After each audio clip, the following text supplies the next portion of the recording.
Hello learners, in this lecture we will see how the wet method of cement manufacturing is done.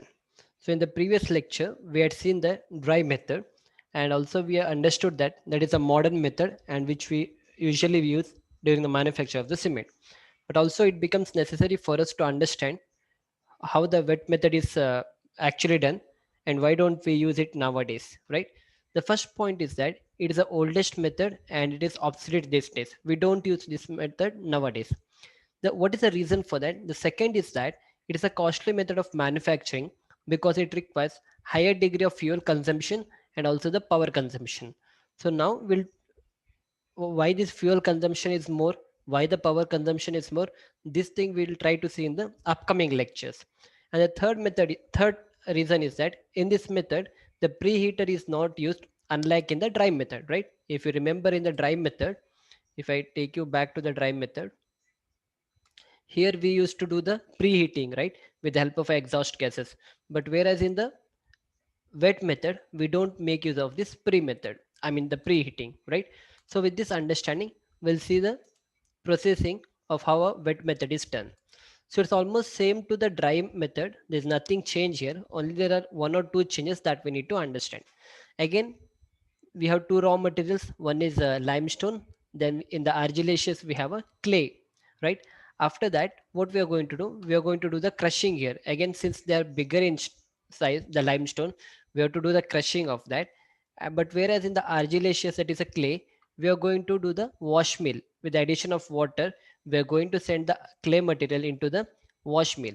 Here if there is any impurities in the clay, that we are going to try to remove it out by adding the water into that. Once these things are done, we are going to do the storage of this, right? So whatever limestone you have broken down into small pieces, let me do that here.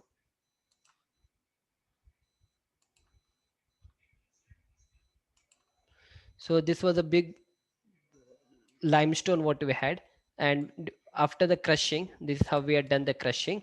And then what happened, they were broken down into small pieces of 25 in this way, right? Yeah, then we are going to do the storage of this. Similarly, whatever clay material we had from the wash mill, with the addition of water, that also we are going to do the storage. So this storage you can do with the help of a basins. You'll be having a big basins, in that you can do the storage of this particular raw materials.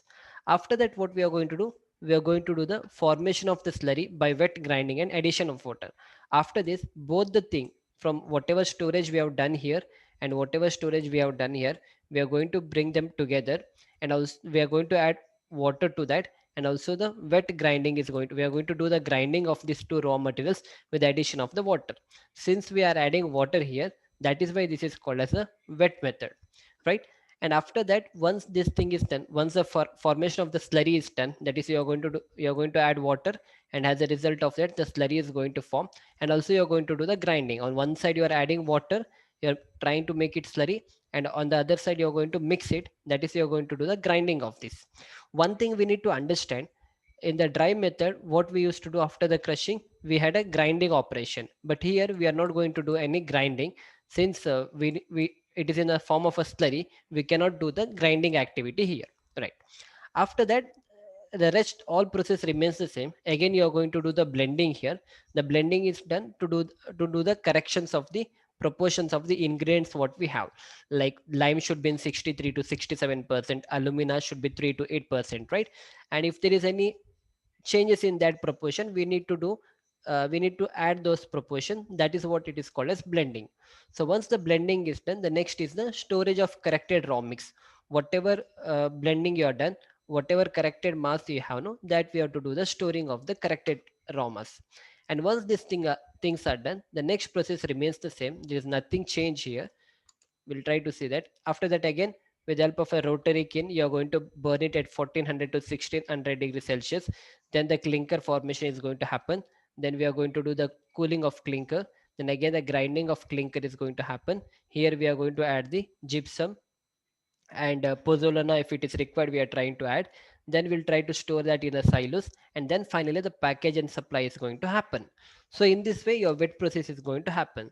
Similarly, we'll try to see how, with the help of another flow chart, how it is done. It's almost the same thing but different ways of understanding, right? There's a small change here. We need to take this out. There's no preheating and all. So let me try to remove that. Yeah, right. So this is the right way to understand.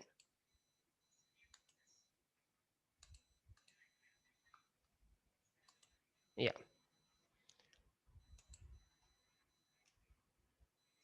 So we'll try to understand this as well. Again, it's the same thing.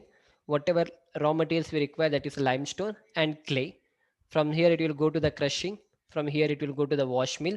Whatever impurities you have, that will be removed with the help of a wash mill. From here, we are going to store that in the silos. That is called as storage basins. The same thing is here, the storage basins. And then the wet grinding mill, we are going to make a slurry here by adding water. So that will happen in the ball mill. So this is how a ball mill looks. You can see this is a ball mill. Here, whatever crushing you're done, the limestone and water is added, and this will try to form a slurry here. And this is called as wet grinding mill, which is called as ball mill. Then again, we are going to do the blending of a slurry to get the corrected composition. Once this proper slurry and all is done, once the proper grinding is done, we are going to do the blending of that to get a correct composition. And then again we are going to do the storage of this corrected slurry, and then again the rest remains the same like we saw. We are going to send it to the rotary kiln, and then we are going to put it for the then the clinker formation will happen.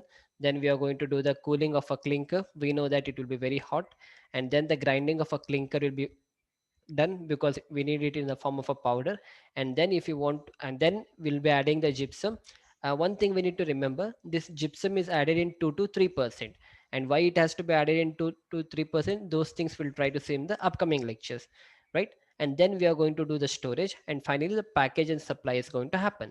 So in this way the wet process is carried out. Only the two changes that we need to understand in the initial stage. Rest things from here, everything remains the same. But you need to understand one more thing. This process we don't try to use because of the cost that is involved here. In the next lecture, we'll try to see why this cost will go up and what all are the reasons for this. So we'll see you back in the next lecture. Thank you.